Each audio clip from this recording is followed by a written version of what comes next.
Tenggara Timur terus melakukan pendalaman terkait kasus potongan jari manusia di dalam sayur lodeh.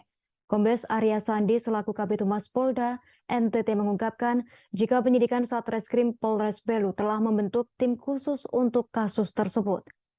Meski telah mendapatkan keterangan dari beberapa saksi, namun pihak kepolisian masih belum mendapatkan titik terang. Pihaknya juga telah menerima 3 barang bukti.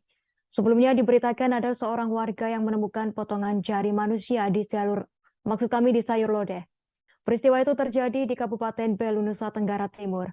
Jadi manusia di sayur lodeh itu pertama kali ditemukan oleh Petrus Watu berusia 30 tahun, warga desa Haitimuk, Kecamatan Weliman, Kabupaten Malaga. Sayur lodeh tersebut dibeli oleh Dion Klau dan Istofoa di warung makan AL milik YGD. Atas temuan tersebut, Petrus melaporkan ke Mapolsek Tasifeto Timur. Arya Sandi membenarkan hal tersebut.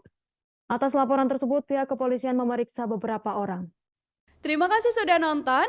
Jangan lupa like, subscribe, dan share ya.